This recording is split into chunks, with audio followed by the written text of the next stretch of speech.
So if you've read many of the posts on our website or seen many of my videos, you can probably tell that I like getting into details.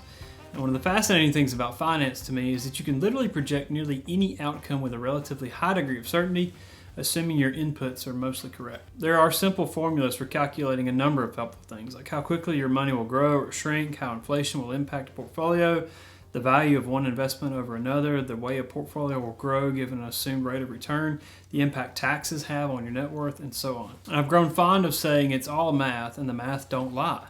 Other things in life, well, they're just a little more difficult to plan for. Things like our health, headaches with career, legislative, political issues, how our kids will turn out, world peace or the lack thereof. These are just a handful of examples, and all are difficult to forecast. But not money. Money and finances are simple to project, and because of that, we can make substantial plans for our money and how we'll use it. Among the most popular financial events to plan for is retirement, and for most people, the optimal retirement age is as soon as possible. It's a bit unusual for me to talk about early retirement, and it's not that there's anything wrong with early retirement. I just prefer to emphasize financial independence over a retirement date. I do this because I believe most people who want to retire early are less interested in quitting a job than they are in being in control of their time. It's not so much that they don't want to work as it is they want to control that decision. In fact, most of the people I know who have retired early end up engaging in other interests that make them even busier than they were before they closed the door on their primary professional career. I don't tend to see this as retirement as much as a transition from the work they had to do over the work they really want to do. Call it an encore career or a new chapter, but retirement doesn't seem like an accurate characterization to me. Anyway, semantics aside, reaching this level of financial independence is a noble pursuit, and I see a lot of wisdom in wanting to reach it as quickly as possible. The average American male reaches retirement when they are 64 years, 8 months old, and for females it begins at age 62 and 1 month. Now, since mortality in the United States will carry the average man to age 73 and a half, and the average woman to age 79 years and 4 months, that gives us a total of 8.8 and 7.2 years respectively of retirement.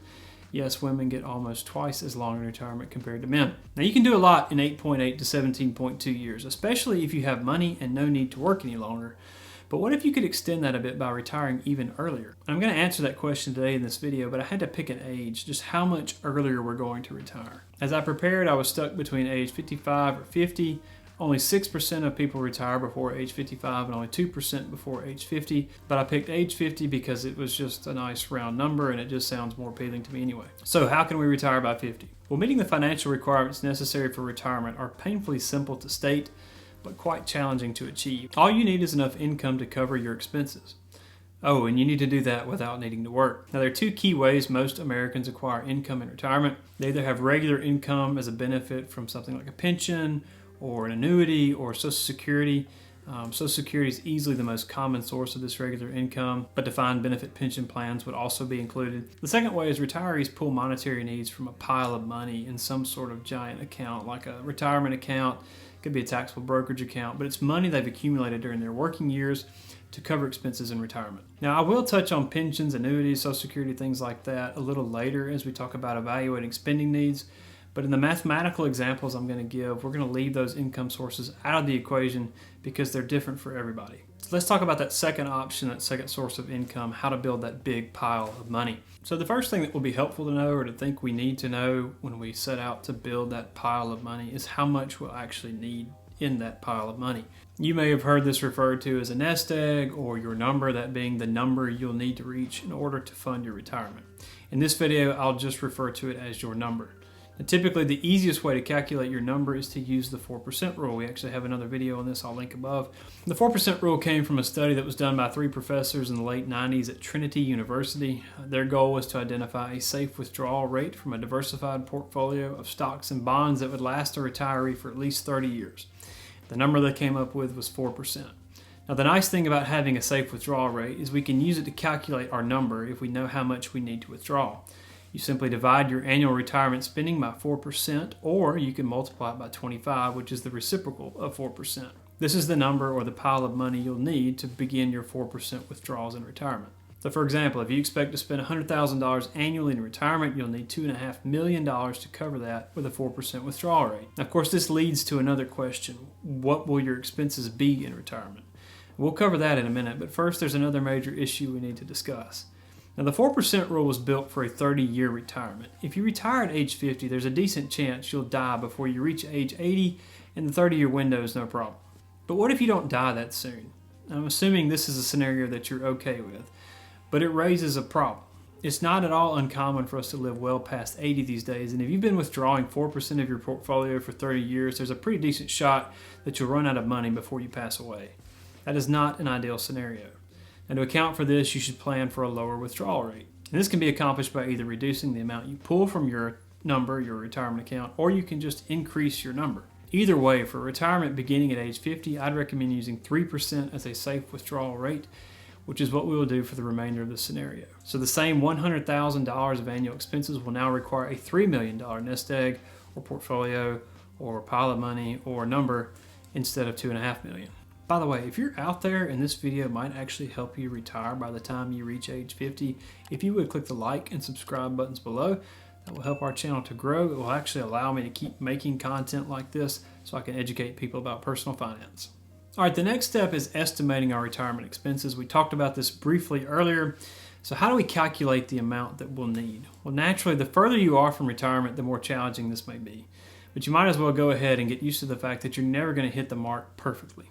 There are too many variables in your own life, not to mention the impact the rest of the world at large will have on it. But you need to try. The best way to do this is to start with your annual expenses now and reduce or increase them by the amount of any significant expenses you expect that you won't have anymore in retirement. So for example, will you still have a mortgage or any other debt? Will your kids still be at home? Will you travel more? Will you live in a lower or higher cost of living area? You need to adjust your expense expectations accordingly as you walk through this analysis. And next, you should subtract any regular and dependable source of income you expect to have in retirement because they'll help offset those expenses. Now, as you do this, bear in mind that most pensions don't begin until full retirement age, or they come with a reduced benefit if you start them early. That includes Social Security. The earliest time you can get it is age 62. Full retirement for Social Security is age 67, and benefits max out at age 70. Speaking of Social Security, it's up to you, but since our topic is how to retire by 50, I'm assuming that the audience of this video is primarily under 50, and I would leave Social Security out of your math. It's not that I think Social Security will disappear completely. I do suspect that one day we'll eventually reach a point of means testing where those with the means will receive little or no benefit because they have the savings of their own. And even if it is around, if you retire at age 50, you'll have a minimum of 12 years before you can begin claiming a reduced benefit, and even longer for full benefits.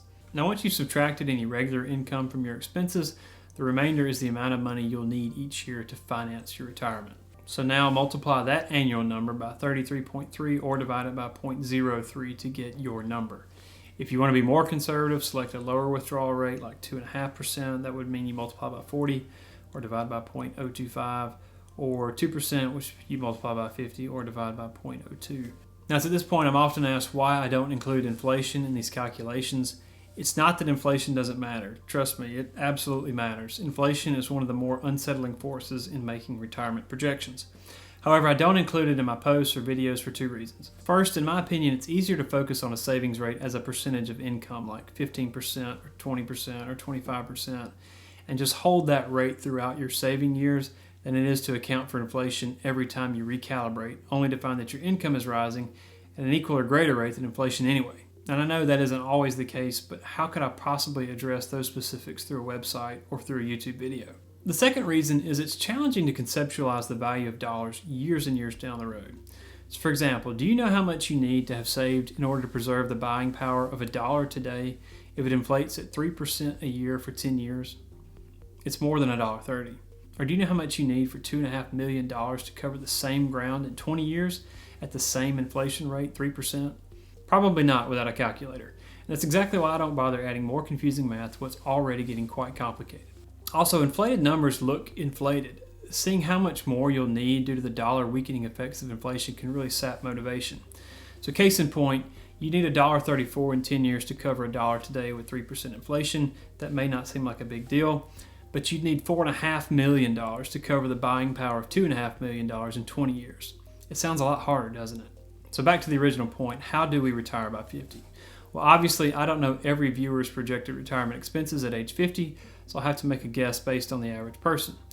Median household income in the United States is $74,580. To keep things a little easier, we're just going to say $75,000. We're also going to assume that this very average person will spend 80% of this annually in retirement, which brings us to an annual need of $60,000. Now, using the 3% safe withdrawal rate I recommended earlier for a 50-year-old retiree, we can easily calculate this person would need to save $1.8 million by the time they reach age 50. This is no small task, but let's see how you get there. Now, we'll assume this person started saving at age 25 and saved the same percentage of income for 25 years.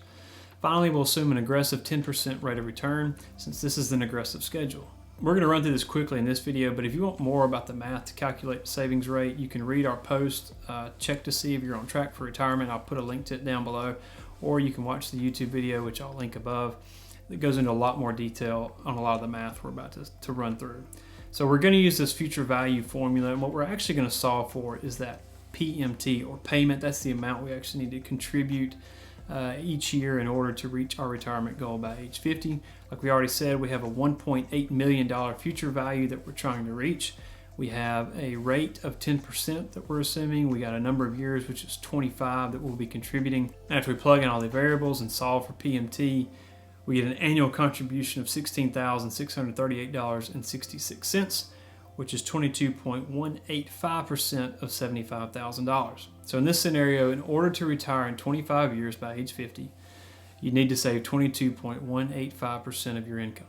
And the great thing is, even though we used median income as an example, even if your income is higher or lower, the savings rate is going to basically be the same to reach the same 25-year savings window for a retirement in 25 years. Now, there was another video I recorded which I ran the same math for a variety of retirement horizons. If you want to skip the calculations yourself and just read that from a chart, in other words, it lays out if you had to save for retirement in 5 years, 10 years, 15 years, 20 years, 50 years, whatever. I think it's all the way from 1 to 50 years. It tells you what percentage of your income you need to save each year in order to retire in that number of years. Now, you may be wondering how a 22% savings rate can get somebody to retirement in just 25 years. Clearly, compounding interest played a role here, which is just another way of saying this imaginary retiree benefited from the time he or she was invested in the market. You also may be wondering where you get a 10% annual rate of return. Well, 10% is actually less than the average annual return for the S&P 500 over its entire lifespan. So it's not as if 10% is just incredibly wild. So in summary, if you save 22% of your income for 25 years at a 10% rate of return, you could potentially retire by age 50 if you spend around 80% of your pre-retirement income. Now keep in mind, in order to run through this example, I had to make a lot of assumptions. None of this is meant to be specific financial advice. I do hope it was educational, but your personal outcome will depend heavily upon your own personal situation and the performance of the economy at large. Also, when I started this video, I mentioned that the math don't lie. There are only a few ways to pull your retirement date up. You can spend less, save more, or earn better returns. It is much easier to control your spending and savings rates, so please focus on those things. If you're a little further down the road and this feels a bit impossible, don't sulk about it. You can't change the past, but you can avoid any further delay by getting started now if you haven't already. If you wait, you'll eventually have the same feeling again. You'll just be older, so you might as well get going. Like I said, we have tons more on our website and our YouTube channel. Please feel free to check those out. Also, if there's any topics you want me to discuss in future videos, please feel free to put those in the comments below. I do read those, and I am interested in learning what you guys want to see and hear about. So do that if you would. As always, we're grateful for your interest and your time. God bless and take care.